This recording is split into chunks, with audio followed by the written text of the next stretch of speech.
Hello friends, welcome back once again. Friends, आज की class में हम लोग देखेंगे जीव और समष्टि के बारे में।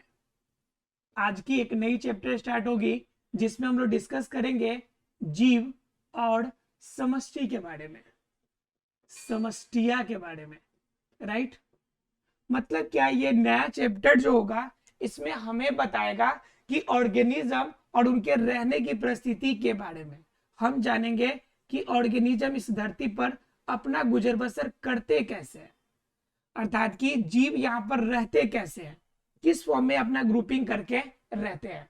तो कंफर्म है कि धरती पर रहने वाले जीवों की अगर हम गणना करें, अगर जानने की कोशिश करें, तो धरती पर पूरी साम्राज्य को रखने के लिए सिर्फ सजीव ही नहीं बल्कि निर्जीव पदार्थों का भी बहुत बड़ा योगदान है। जैसे मान लीजिए कि एक इंसान, एक मैन है और एक वुमेन है, ठीक है। ये दोनों जीवित रहने के लिए इस धरती पर सिर्फ ये दोनों काफी नहीं है, इनके सहयोग करने के लिए अन्य जीव भी चाहिए, अन्य पेड़ पौधे भी चाहिए, मतलब कि प्लांट्स भी चाहिए। चाहिए या नहीं चाहिए बताइए? प्लांट्स भी चाहिए। फिर इनको रहने के लिए बहुत सारे अलग अलग जीव चाहिए, एनिमल्स चाहिए, चाहिए ना। अब उसके अलावा इस इंसान को रहने के लिए कुछ निर्जीव पदार्थ भी चाहिए। जैसे मान लीजिए कि जल चाहिए। क्या चाहिए? जल चाहिए। इनको जीवित रहने के लिए ऑक्सीजन चाहिए, ठीक है। इसके बॉडी को बैलेंस करने के लिए, धरती पे रहने के लिए स्वेल चाहिए, अर्थात की मिट्टी चाहिए। अब बताइए कि यहां पर क्या है कि एक इंसान को अपने आप को बैलेंस करने के लिए, इस धरती पर अपने आप को रखने के लिए आपको क्या चाहिए? कुछ निर्जीव और कुछ सजीव जीवों का एक साम्राज्य चाहिए, जिनके मिलने की वजह से वह इस धरती पर अपने आप को रख पाते हैं, ठीक है। तो इन सभी को अगर एक साथ अगर रखा जाए तब तो इस धरती पर जीवन का अस्तित्व है, जीव इस धरती पर जिंदा रहेंगे। अगर इन चीजों को अलग करके सिर्फ इंडिविजुअल कर दे, एक एक चीजों को अलग कर दे, तो वहां पर जीव की उत्पत्ति या जीव का अस्तित्व नहीं रह सकता। जैसे मान लीजिए कहीं पर सिर्फ ऑक्सीजन गैस है, इसके अलावा और कुछ भी नहीं है, तो वहां पर जीव नहीं रह सकते। सिर्फ जल है लेकिन उसके अलावा न ऑक्सीजन है, न वहां पे इंसान है, न खाने के लिए कुछ है, तो उस कंडीशन में भी इंसान जीवित नहीं रह सकता। मतलब क्या, एक धरती के अंदर जीवित रखने के लिए सभी प्रकार के जीवों का सम्मिलित रूप से रहना जरूरी हो जाता है। अब बात यह आती है कि यह जब सम्मिलित रूप एक साथ मिलेगा तो उससे हम लोग क्या कहते हैं? तो उससे हम लोग कहते हैं इकोलॉजी। जब एक साथ इन सब को मिला देंगे हम लोग, तो इन सभी को मिलाने के बाद जो एक वर्ड बनता है उसे हम लोग कहते हैं इकोलॉजी, जिसमें प्लांट्स भी शामिल हो जाएंगे, मेन वुमेन अर्थात कि ह्यूमन बीइंग भी शामिल हो जाएंगे, एनिमल्स भी शामिल होंगे, जल, ऑक्सीजन, स्वैल, यानी जितने भी सजीव और निर्जीवों का कंप्लीट फॉर्म है वह सभी के सभी शामिल होगा, ठीक है। अब बात आती है कि इकोलॉजी की अगर बात कीजिएगा तो यह दो शब्दों से मिलकर बना हुआ है। एक तो है आपका इको, एक वर्ड क्या आपका इको, और दूसरा वर्ड है आपका लॉजी, ठीक है। इको का मतलब क्या होता है? तो इको का मतलब होता है हाउस, अर्थात कि घर। और लॉजी का मतलब क्या होता है? तो लॉजी का मतलब होता है स्टडी। क्या होता है? स्टडी। अर्थात क्या, घर के अध्ययन को हम लोग किस नाम से जानते हैं? इकोलॉजी के नाम से जानते हैं। यह एक लैटिन शब्द है, ठीक है। तो यह एक क्या है? ग्रीक शब्द है। और इन दोनों का मतलब क्या होता है? हाउस की स्टडी। यह कैसा शब्द है? तो ग्रीक शब्द है, ठीक है। और जिनका मतलब क्या होता है कि हाउस की स्टडी। सबसे पहली बार अगर बात कीजिएगा कि सबसे पहली बार इनके बारे में किसने बताया, तो सबसे पहले इनके बारे में बताया था रेटर ने। किसने बताया था? रेटर ने। एक वैज्ञानिक का नाम है रेटर, जिन्होंने सबसे पहली बार बताया था। कब बताया था? तो 1868 में सबसे पहली बार इसके बारे में इन्होंने बताया था। फिर उसके बाद हीकेल साहब आए। कौन आ गए? हीकेल। और इन्होंने इनकी व्याख्या को और मजबूती दी और 1870 में बताया कि जो इकोलॉजी है यही आपके इस धरती पर जीवों के अस्तित्व के लिए जिम्मेवार है। इस इकोलॉजी के अंदर सिर्फ लिविंग बींग्स यानी सिर्फ सजीव ही नहीं बल्कि निर्जीव के भाग भी शामिल होते हैं, अर्थात सजीव और निर्जीव सम्मिलित रूप से मिलकर इस धरती पर एक आवरण, एक नया प्रदेश की तरह क्षेत्र बनाता है जिसे हम लोग इकोलॉजी कहते हैं। और इस इकोलॉजी के अंदर जीव अपने आप को बैलेंस करके रख पाता है, जिनसे जीव की वृद्धि होती है, विकास होती है। ठीक है, तो यह जीव के लिए क्या जरूरत हो गया? इकोलॉजी की। इकोलॉजी का मतलब कि हाउस की स्टडी। सबसे स्टार्टअप कहां से हुआ? 1868 से। फिर हिकेल ने 1870 में इसको और ज्यादा मजबूती दे दिया। क्लियर है फ्रेंड्स यहां तक सबको? अब क्या बात आती है कि मान लीजिए कि हमने कह दिया कि इकोलॉजी से सारा कुछ बनता है। अब बात आती है कि इकोलॉजी की अपनी भी कुछ संस्थाएं होती होंगी। जैसे मान लीजिए कि पूरे आपके एक जिला के अंदर एक स्कूल होता है, मान लीजिए कि हेड ऑफ डिपार्टमेंट होता है एजुकेशन का, उसके अंदर में बहुत सारे छोटे छोटे स्कूल्स होते हैं और हर स्कूल के अंदर छोटे छोटे क्लासेस होते हैं, हर क्लास के अंदर छोटे छोटे बच्चे होते हैं। तो कहने का मतलब है कि सबका कुछ सब ग्रुप होता है ना, उसी तरह से इकोलॉजी का भी सब ग्रुप्स होते हैं। मतलब क्या? इकोलॉजी की भी संस्थाएं होती है। किसकी संस्था होती है? इकोलॉजी की। जरा समझिए इसे कि इकोलॉजी की भी अपनी संस्था होती है।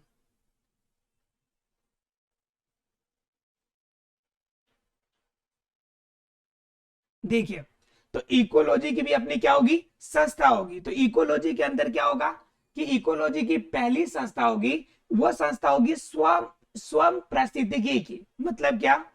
स्व पारिस्थितिकी की।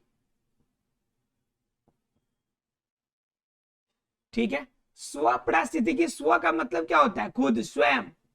खुद, स्वयं मतलब क्या? जब इंडिविजुअल कोई भी जीव, जब कोई इंडिविजुअल जीव, इंडिविजुअल, ठीक है, कोई इंडिविजुअल जीव अपने आप को बैलेंस करने के लिए एक आपका पूरा हाउस बनाते हैं, तो वह इंडिविजुअल जो आपका बनाने का तरीका है उसे हम लोग कहते हैं स्व पारिस्थितिकी। यानी जिसके अंदर सिर्फ एक जीव शामिल हो। सिर्फ कितने जीव शामिल हो इसमें? सिर्फ एक जीव शामिल हो। सिर्फ एक जीव शामिल हो तो उसे हम लोग कहते हैं स्व पारिस्थितिकी। क्या कहते हैं उसे? स्व पारिस्थितिकी। तो अब देखिए कि जब एक जीव शामिल होगा तो स्व पारिस्थितिकी बन गया। तो जब एक से ज्यादा जीव एक साथ मिलेंगे, एक से ज्यादा पदार्थ, एक से ज्यादा आपका समाज, एक से ज्यादा साम्राज्य जब आपस में मिलेंगे तो वो क्या कहलाएगा? तो वह भी एक ग्रुप बनाएगा और वो दूसरा ग्रुप जो है वह कहलाता है समुदाय पारिस्थितिकी। क्या कहलाता है? समुदाय पारिस्थितिकी। क्लियर है? मतलब पारिस्थितिकी दो तरह के, एक स्व पारिस्थितिकी जिसमें सिर्फ एक ही जीव शामिल हो, और एक होता है समुदाय पारिस्थितिकी जिसमें एक समुदाय शामिल हो, पूरी एक समुदाय या एक से अधिक समुदाय शामिल हो। अब एक समुदाय के अंदर बहुत सारे जीव शामिल हो जाएंगे। अब बहुत सारे जीव का मतलब, जैसे मान लीजिए हम बात करते हैं कि मानव के समुदाय की, तो मानव के अंदर तो अलग अलग प्रकार के मानव अवेलेबल है।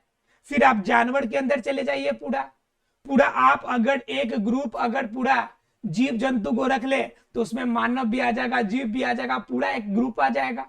फिर आप प्लांट वाला ले जाए, अर्थात क्या कि पौधों का समुदाय ले जाए तो उसमें बहुत विभिन्न प्रकार के पौधे शामिल है।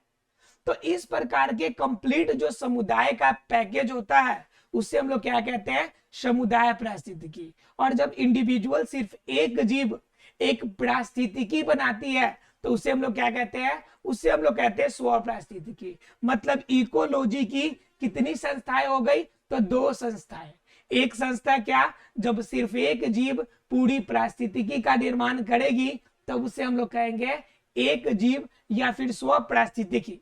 ठीक है, और दूसरा केस होगा समुदाय पारिस्थितिकी जिसके अंदर पूरी की पूरी एक समुदाय, पूरी की पूरी ग्रुप ऑफ पीपल्स एक साथ हो तब हम उसे कहेंगे समुदाय पारिस्थितिकी। क्लियर है फ्रेंड्स? तो आशा आपको ये क्लियर हो गया होगा कि पारिस्थितिकी के आपके पार्ट्स। ठीक है, अब ये क्लियर हो गया तो जरा हम लोग जानेंगे, अब हम लोग जानते हैं कि ये पारिस्थितिकी को फिर प्रभावित करने वाले कारक कौन कौन से। मान लीजिए कि ये दो समुदाय बन गए, लेकिन इसको प्रभावित करने वाले भी कारक होंगे ना, जिनसे ये पूरी पारिस्थितिकी तंत्र, पूरे इकोलॉजी सिस्टम प्रभावित होता होगा। तो वह किन चीजों से प्रभावित होता है उनके बारे में जरा जान लेते हैं। ठीक है, तो जरा देखते हैं हम लोग कि इकोलॉजी को प्रभावित करने वाले कारक कौन कौन से हैं। ठीक है, तो देखिए मुख्य रूप से अगर सबसे ज्यादा प्रभावी कारक की बात करेंगे जो इकोलॉजी को डायरेक्ट क्या करता है, प्रभावित करता है, तो वह क्या हो जाएगा हमारा, तो वो हो जाएगा हमारा जलवायु। पहला क्या हो जाएगा, अर्थात क्या, इकोलॉजी, इकोलॉजी को प्रभावित करने वाले कारक, प्रभावित करने वाले कारक।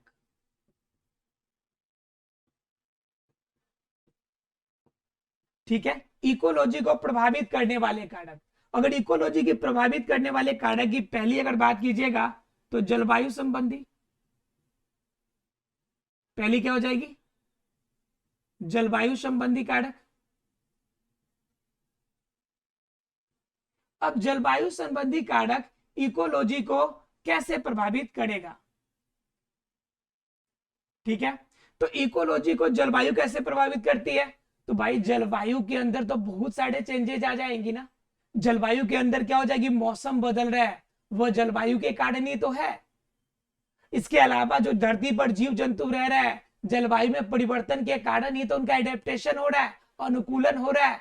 तो बताइए धरती पर रहने वाले जो जीव है, जो आपका पेड़ पौधा है, वह जलवायु से प्रभावित नहीं होता है क्या? सिर्फ ठंडा प्रदेश ही रहे, सिर्फ बिल्कुल ठंडा पड़े तो क्या आपका रेगिस्तानी इलाका के पेड़ पौधे जीवित रह पाएंगे? या फिर सिर्फ गर्मी पड़े तो बताइए क्या टुंड्रा प्रदेश के प्रजाति जीवित रह पाएंगे क्या? नहीं रह पाएंगे। मतलब क्या, जलवायु संबंधी कारक हर जीव को उसके अपने वातावरण में जीवित रहने के लिए बहुत बड़ा रोल अदा करता है। इसलिए जलवायु संबंधी कारक इकोलॉजी को सबसे ज्यादा प्रभावित करता है। इसके अलावा और क्या प्रभावित करता है, तो दूसरा प्रभावित करता है मृदीय कारक। दूसरा क्या प्रभावित करता है, मृदा कारक। अब मृदा कारक कैसे, मान लीजिए कोई पौधा लगाना है, तो अगर जलोढ़ मिट्टी है, अगर हमारे पास क्या है, जलोढ़ मिट्टी है, तो बताइए जलोढ़ मिट्टी के अंदर कपास की खेती अगर करना चाहे तो क्या कपास की खेती जलोढ़ मिट्टी में होगी अच्छी? नहीं हो पाएगी। मतलब क्या, जलोढ़ अगर कपास की खेती करनी है तो हमें किसी भी तरह से काली मिट्टी चाहिए, लेटराइट मिट्टी हमें चाहिए, जहां पर क्या होगी कि कपास की खेती अच्छी होगी। मतलब क्या कि मृदा एक बहुत बड़ा कारक बनता है। इसके अलावा अगर जीवों को रहना है, मान लीजिए कि अगर मानव को रहना है या स्थलीय जीवों को रहना है, तो स्थलीय जीवों को रहने के लिए उपयुक्त क्या होना चाहिए, उपयुक्त मृदा का होना जरूरी हो जाता है। अगर उपयुक्त मृदा नहीं रहेगी तो धरती पर जीवों का अस्तित्व खतरे में पड़ जाएगा, क्योंकि उत्पादन नहीं होगा खाद्य पदार्थ का। अगर उत्पादन नहीं हो, अगर धरती पर स्वपोषी जीवित नहीं रहे, तो बताइए इस धरती पर अन्य जीव जीवित रह पाएंगे क्या? नहीं रह पाएंगे। भोजन कहां से लाएंगे वो? भोजन का ऑप्शन क्या है दूसरा? भोजन का ऑप्शन एक ही है, वो है आपका स्वपोषी जीव। तो स्वपोषी जीव किस पे डिपेंड करेगा? मृदा कारक पर डिपेंड करता है।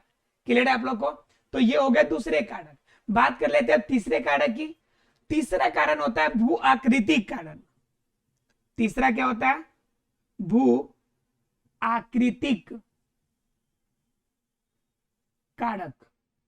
अब जरा गौर कीजिएगा, भू आकृति कारक कैसे प्रभावित करेगा? अब भू आकृति तो एकदम प्रभावित करेगा। जैसे मान लीजिए कोई इलाका पहाड़ी का इलाका है, पहाड़ी इलाका है, और कोई आपका खाई वाला इलाका है बिल्कुल, ठीक है।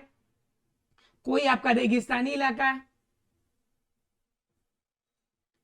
अब बताइए कि पहाड़ी वाले इलाका, खाई वाला इलाका और रेगिस्तानी इलाका, क्या सभी जगह के रहने वाले जीव का समान रूप से सामंजस्य बैठता है क्या? बिल्कुल भी नहीं। पहाड़ी वाले का आपका रहने का अनुकूलन अलग होता है, खाई का अनुकूलन अलग होता है और रेगिस्तानी वाले का अनुकूलन अलग होता है। मतलब सीधे शब्दों में कहे तो भू आकृतिक कारक जो होते हैं वह अलग अलग फॉर्म में होते हैं, और जैसा भू आकृतिक होगा वैसा जीवों का भी साम्राज्य होगा। अर्थात क्या, भू आकृतिक भी इकोलॉजी का एक बहुत बड़ा कारक साबित होता है। क्लियर आप लोग को? तो ये 3 हो गए आपके भू आकृतिक कारक के अंदर। ठीक है, अब बात कर लेते हैं 3 के बाद अगर चौथे कारक की, कि चौथा कौन सा कारक है जिनसे आपका इकोलॉजी प्रभावित होता है। तो चौथा आपका जैविक कारक। अगर चौथे की बात कीजिएगा, चौथा कहां लिखते हैं, यहां पे लिखते हैं। चौथा क्या हो गया हमारा?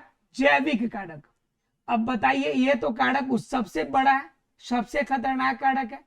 जैविक कारक का मतलब हो गया कि जीवों का समुदाय, पूरा जीवों का पूरा समुदाय। बताइए, जीवों का पूरा समुदाय क्या इकोलॉजी को प्रभावित नहीं करेगा? पूरा जीवों का समुदाय इकोलॉजी को प्रभावित करेगा या नहीं करेगा? बिल्कुल करेगा, क्योंकि जीवों का क्या होता है कि एक चैन बनता है, एक श्रृंखला बनती है कि एक लेवल के बाद दूसरे लेवल में, दूसरे से तीसरे, तीसरे से चौथे। ठीक है, मतलब क्या, अगर देखें तो हम लोग का जैविक लेवल का एक श्रृंखला बनता है जिसमें सबसे नीचे उत्पादक होता है। क्या होता है? उत्पादक, जिसे हम लोग स्वपोषी कहते हैं। अब स्वपोषी पे डिपेंड कौन होता है? आपका प्राथमिक उपभोक्ता, जो आपका शाकाहारी होता है। प्राथमिक के बाद द्वितीयक, द्वितीयक के बाद तृतीयक, इस तरह से क्रम बढ़ता चला जाता है। तो ये किस पे निर्भर करता है? जैविक कारक ही तो है। मतलब क्या, उत्पादक श्रेणी के प्राथमिक, द्वितीयक, ये सभी कैटेगरी ये किसके अंतर्गत आएंगे? तो जैविक कारक है, और ये जैविक कारक इकोलॉजी को बहुत ज्यादा प्रभावित करेंगे। सीधा शब्दों में जरा सोचिए आप कि इसमें से अगर एक भी कैटेगरी का गैप हो जाए, किसी एक चैन का अगर गैप हो जाए, एक चैन का गैप होने का मतलब हम बात कर लेते हैं कि अगर स्वपोषी जीव का अस्तित्व इस धरती पर नहीं हो तो बताइए क्या प्राथमिक श्रेणी के जीव जीवित रह पाएंगे? बिल्कुल भी नहीं। अगर मान लीजिए हम 1 मिनट के लिए बात कर लेते हैं कि उत्पादक श्रेणी रहा लेकिन प्राथमिक श्रेणी के जीव पूरी तरह से नष्ट हो जाए, तो बताइए उस समय क्या होगा? उस समय क्या होगा? उत्पादक श्रेणी ज्यादा हो जाएगा, इनकी अस्तित्व ज्यादा होने के बाद द्वितीय श्रेणी भोजन की कमी होगी, द्वितीय श्रेणी धीरे धीरे मरना शुरू होगा, और इनकी जो बैलेंस जो होगी वह ज्यादा बढ़ने चले शुरू हो जाएगा। तो इस कंडीशन में भी पूरा एनवायरमेंट इम्बैलेंस हो जाएगा। क्लियर है? देखिए तो क्या हो गया? जैविक कारक, अर्थात कि एक भी चरण अगर गड़बड़ा गया, एक भी स्टेप्स अगर किसी भी रूप में प्रभावित होता है तो उसका अगला स्टेप ऑटोमेटिकली प्रभावित हो जाएगा, और उनके प्रभाव से पूरी की पूरी क्रम, पूरी की पूरी सीक्वेंस खराब हो जाएगी। क्लियर है आप लोगों को? तो इस तरह से देखें तो ये सभी के सभी एक तरह से एक साथ में मिले हुए, एक साथ जुड़े हुए एक क्रमिक फॉर्म है। अब ये हमने बात कर लिया कि चारों हमने बात कर लिया कि इकोलॉजी के प्रभावित करने वाले कारकों की। हालांकि इसके आगे हम लोग पूरे चैप्टर में इनके बारे में थोड़ा और डिटेल से पढ़ेंगे। मैंने आपको ब्रीफ बताया, अभी आगे डिटेल में पढ़ना है, लेकिन थोड़ा सा और बात करेंगे हम लोग कि इकोलॉजी का आखिर प्रभाव क्या है, इकोलॉजी का प्रभाव क्या है, या इकोलॉजी का महत्व इस धरती पर या अन्य जीवों पर कैसे पड़ता है, या कितना ज्यादा प्रभावित करता है इकोलॉजी हमारे जिंदगी को, हमारे जीवन को। तो जरा बात करेंगे हम लोग किसके बारे में? इकोलॉजी के महत्व के बारे में। ठीक है, तो देखिए अगर महत्व की बात कीजिएगा तो इकोलॉजी का महत्व बेहिचक रूप से अगर कहें तो इनका महत्व सबसे अधिक हमारे जिंदगी में होता है। महत्व कैसे ज्यादा वो जरा समझिए कि इकोलॉजी अगर किसी भी रूप में प्रभावित होती, जैसे हम लोग वायु प्रदूषण करते हैं, वायु में प्रदूषण कर रहे हैं, इसमें कार्बन डाइऑक्साइड की मात्रा ज्यादा, कार्बन मोनोऑक्साइड की मात्रा ज्यादा, सल्फर डाइऑक्साइड, है ना जी। इस तरह से आपका क्लोरोफ्लोरोकार्बन वाला, यानी कहने का मतलब विभिन्न प्रकार के गैसों को हम लोग उत्सर्जित करते हैं वायुमंडल में, जिनके वजह से वायुमंडल हमारा क्या हो जाता है, प्रदूषित हो जाता है। अब बताइए इस प्रदूषण का सीधा प्रभाव किस पे पड़ता है, तो हमारे जीव जंतु पे पड़ता है, जीवों पे पड़ेगा, ये हमारे पौधों पे पड़ेगा, या फिर अन्य आपके यहां तक कि अन्य आपके निर्जीव जो आवरण है उन पे भी प्रभाव पड़ेगा। जैसे प्रदूषण जब ज्यादा होगी तो आपका एसिड रेन होगा, अम्लीय वर्षा होगी और जल भी प्रदूषित हो जाएगा। मतलब क्या कि एक कारक में अगर इकोलॉजी अगर प्रभावित होती है तो संपूर्ण कारक प्रभावित होगा। अगर इकोलॉजी अगर सुरक्षित तरीके से बैलेंस तरीके से रहे तो पूरा का पूरा धरती का पूरा साम्राज्य प्रॉपर तरीके से रह पाएगा। मतलब सीधे शब्दों में कहे तो इकोलॉजी का महत्व ठीक उसी प्रकार जरूरी होता है जैसे एक इंसान को जीवित रखने के लिए उसको वायु की आवश्यकता पड़ती है, जिस तरह से उसे जल पीने की आवश्यकता पड़ती है, ठीक उसी प्रकार से इकोलॉजी पूरे साम्राज्य के लिए, पूरी समुदाय के लिए आपका महत्वपूर्ण रोल अदा करती है। क्लियर है आप लोग को? मतलब क्या, इकोलॉजी का महत्व हमारी जिंदगी में बहुत अधिक प्रभावी है। क्लियर है? और इनके कारक के बारे में जाना हम लोगों ने, इकोलॉजी क्या है इनके बारे में हम लोगों ने जाना, इनके महत्व को जाना। ठीक है, अगले क्लास में इसके आगे हम लोग डिस्कस करेंगे। आशा फ्रेंड्स आपको क्लियर हो गया होगा कि इकोलॉजी क्या है। ध्यान रखिएगा इकोलॉजी के बारे में यह जानकारी प्राप्त करना ही आपका बेसिक चीज है, जिसके आधार पर आप जीव और समष्टि को समझ पाएंगे। क्योंकि इकोलॉजी के बिना जीव और समष्टि की अभिकल्पना करना ही जीरो है। मतलब कि जीव या समष्टि, जब जीव ही नहीं रहेंगे तो जीवों का समुदाय समष्टि बनेगा कैसे? और जीव तभी रहेगा जब इकोलॉजी का अस्तित्व इस धरती पर बना रहेगा। मिलते अगले क्लास में फ्रेंड्स अगले टॉपिक के साथ, तब तक के लिए thank you very much friends.